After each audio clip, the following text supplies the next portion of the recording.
जयपुर के एक छोटे से गांव में रतनलाल अपनी 3 काली बेटियों के साथ रहता था। उनका रंग बहुत ज्यादा काला था, जिसके चलते उन तीनों का रिश्ता भी नहीं हो रहा था। कई सारे रिश्ते आते हैं, लेकिन उन तीनों के कालेपन की वजह से कोई उनसे रिश्ता नहीं करता। एक दिन एक पंडित रतनलाल के पास आता है और उससे कहता है, अरे भाई साहब, ऐसा रिश्ता लेकर आया हूँ कि आप सुनते ही पागल हो जाओगे। ऐसी क्या बात है जो मैं पागल हो जाऊंगा? अरे तुम्हारी तीनों बेटियों के लिए रिश्ता मिल गया है। तुम कहो तो रिश्ते की बात आगे बढ़ाऊं। अगर तुमने रिश्ता देखा है तो कोई अच्छा ही होगा पंडित जी। तुम फौरन मेरी उन लोगों से बात करवा दो। पंडित रतनलाल की बात उर्मिला और उसके तीनों बेटों से करवा देता है। जैसे ही रतनलाल अपने होने वाले तीनों दामादों को देखता है, वो बहुत खुश हो जाता है। उर्मिला रतनलाल से कहती है, भाई साहब देखिए, हमें आपकी लड़कियां बहुत पसंद है। मेरी तरफ से ये रिश्ता पक्का समझिए। अरे बहन जी, ये तो आपका बड़प्पन है। हमारी तरफ से भी रिश्ता पक्का समझिए।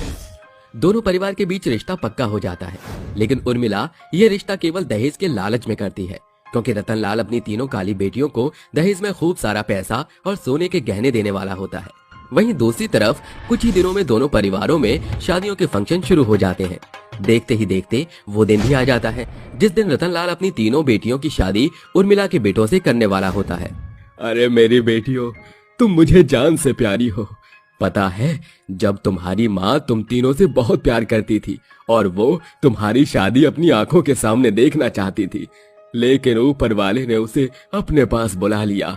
जाने से पहले तुम्हारी माँ ने तुम तीनों बहनों के लिए ये साड़ियाँ खुद अपने हाथों से बनवाई थी और वो चाहती थी कि तुम तीनों बहनें अपनी शादी के जोड़े में अपनी माँ के हाथों की बनाई हुई ये साड़ियाँ पहनो।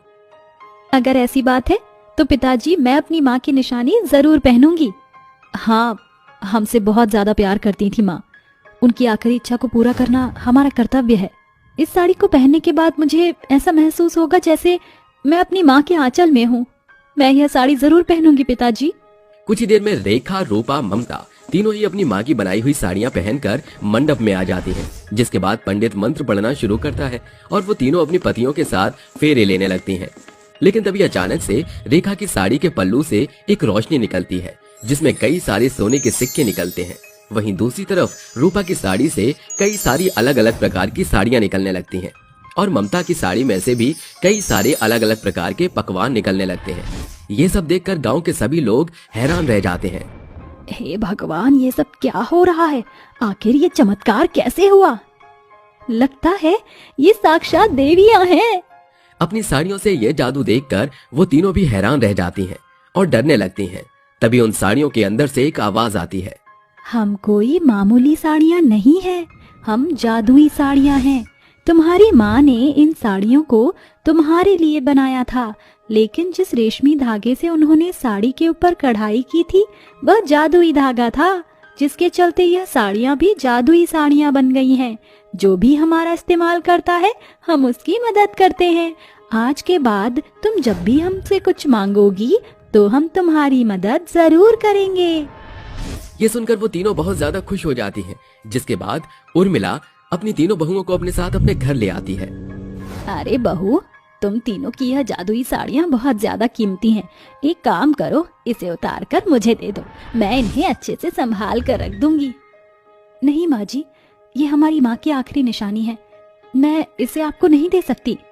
हमारी माँ ने बहुत ही प्यार से इन साड़ियों को हमारे लिए बनाया था। अगर हम इन्हें आपको दे देंगे तो हमारी स्वर्गीय माँ को बहुत बुरा लगेगा।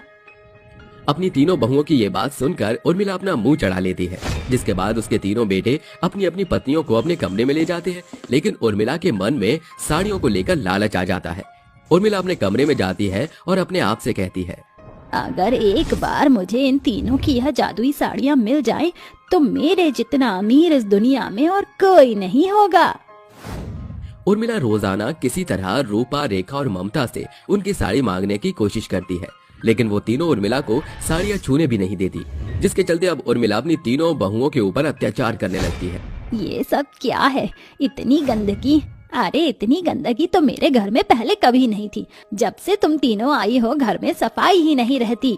अरे माँ जी, अभी सुबह ही मैंने पूरे घर में डस्टिंग की है। कोई नहीं बहन, हम दोबारा से डस्टिंग कर लेते हैं।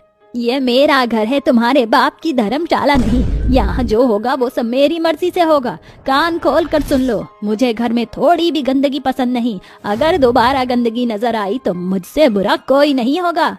उर्मिला ऐसा कहकर चली जाती है, जिसके बाद बेचारी रेखा और रूपा दोनों की आंखों में आंसू आ जाते हैं और वो रोते हुए ममता के पास जाती है।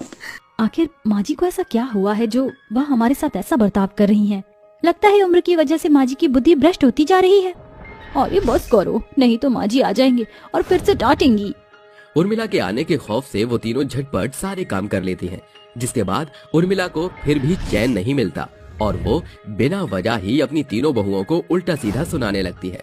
अरे जब से इस घर में आई हो तुम तीनों, तब से हमारे घर का बेड़ा गर्क हो गया है।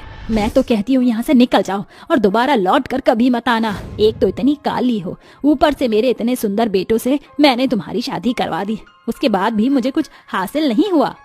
आखिर आप हमसे चाहती क्या हो? हम ऐसा कुछ नहीं करते जिससे आपको गुस्सा आए, फिर भी आप हमेशा जल्लीकट्टी सुनाती हो हमें। ओहो, भला हिम्मत तो देखो तुम्हारी कितनी हो गई है। इससे पहले तुम तीनों मेरे सिर पर तांडव करो, अभी के अभी मेरे घर से बाहर निकलो।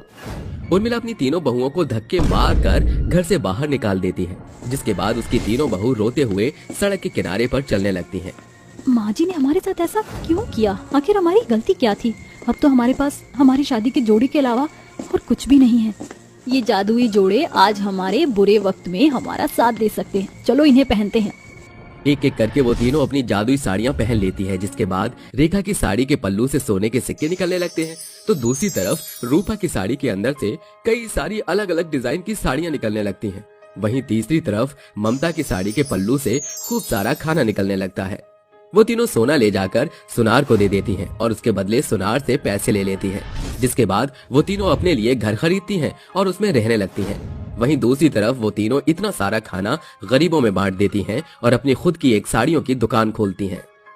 हमारे कालेपन की वजह से हमारी सास ने हमारे ऊपर अत्याचार किए और हमें घर से निकाल दिया, लेकिन हमारी माँ की जादुई साड़ियों ने हमारी जिंदगी की सभी परेशानियां दूर कर दी। अब हमें किसी की कोई जरूरत नहीं है। हम अपनी जिंदगी अपने तरीके से जी सकते हैं और आज के बाद हम अपनी जादुई साड़ियों की मदद से गरीब बेसहारा लोगों की मदद करेंगे। उस दिन के बाद से वो तीनों बहनें एक साथ खुशी खुशी रहने लगती हैं और अपनी जादुई साड़ियों की मदद से गांव के कई गरीब लोगों की मदद करती हैं।